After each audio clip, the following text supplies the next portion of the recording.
The world of Final Fantasy VIII lives under a quiet, creeping darkness. A love too fragile for the forces surrounding it. Memories that don't fade. They're swallowed, stripped away until nothing familiar remains. And beneath all of it lies a truth no one has ever fully grasped. Time isn't a path. It's a prison. A closed loop where the future creates the past locks the future in place, and nothing ever truly starts or stops. No origin, no ending. Only an endless cycle feeding on itself. This isn't a story about progress. It's a story about being trapped, caught in a reality that doesn't change, only resets. A world waiting to repeat the same fate again and again.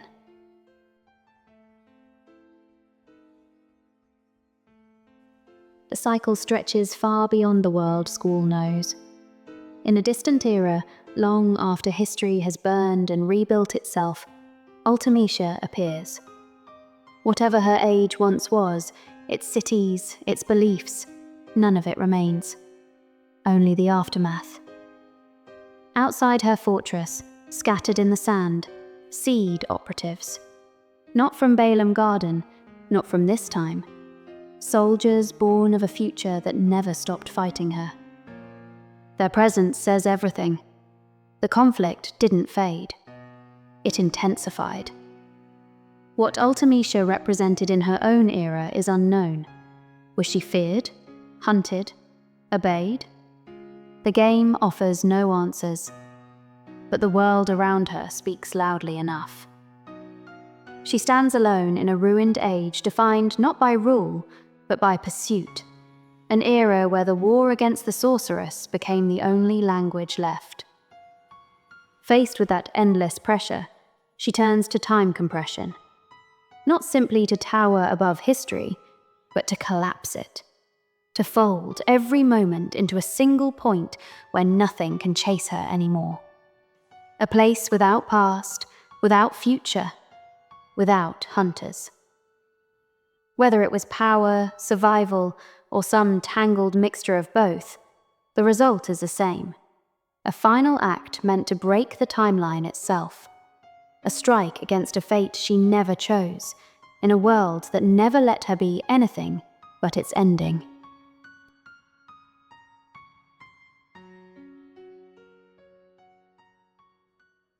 Time compression is not just a spell. It is an attack on time itself. It is the moment when reality breaks apart, forcing the straight line of history to twist and fold back onto itself. Past, present, and future collapse together, the whole of existence being pulled toward one single, deadly point.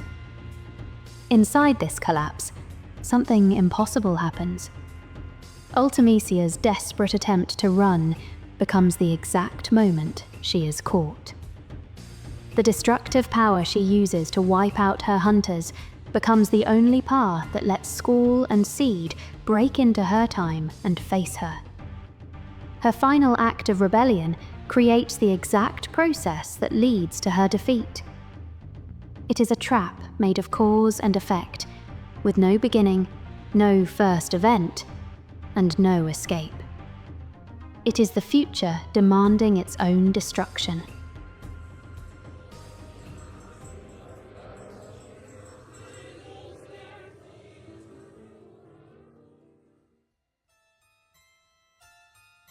The final conflict is not a victory, it is an unraveling. Ultimecia does not fall to strength or conviction. She simply collapses, erased layer by layer, consumed by the same temporal forces she tried to bend to her will. In that dissolution, time performs its cruelest trick. Squall is thrown backward, not far, but just enough. He lands in the courtyard of the orphanage, the quiet place where his life once began. There he meets a younger Edea, still gentle, still untouched by the curse of the sorceress's power. She is not yet the figure history will fear. She is only a guardian who believes the future can still be kind. Then inevitability takes shape. Ultimecia appears, not as a monster, not as a ruler, but as a dying woman. The collapse of time compression has broken her body and hollowed her will. She staggers toward Edea, driven not by desire or choice, but by the unbreakable law of sorcerous succession. Her power cannot end with her. It must move forward. And with her final breath, Ultimecia pours it into Edea's waiting hands.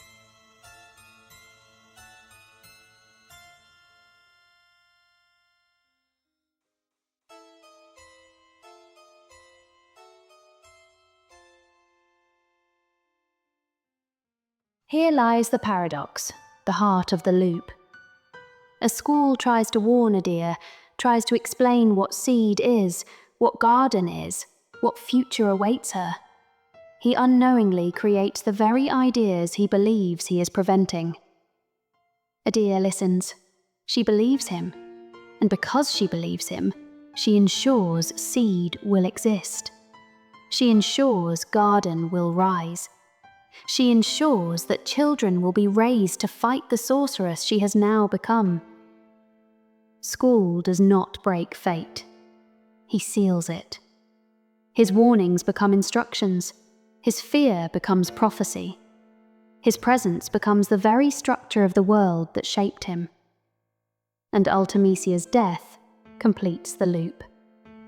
By passing her power to Edea, she ensures that one day a new sorceress will rise, a garden will form to oppose her, and seed will march into a future that eventually births Ultimecia herself. It is a circle without mercy. Squall creates the organization that trains him.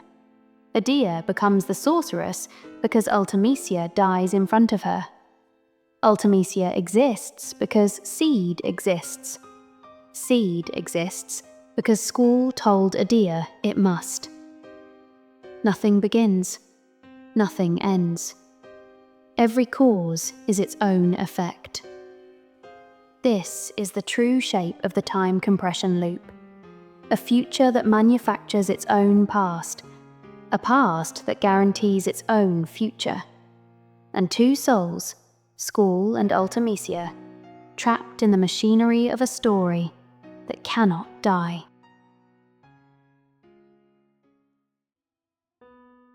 Eventually, the temporal structure stabilizes. Squall returns, nearly erased from existence. But he survives. Rinoa pulls him back from whatever was left of him, and the story of Final Fantasy VIII closes, without explaining what that return truly means.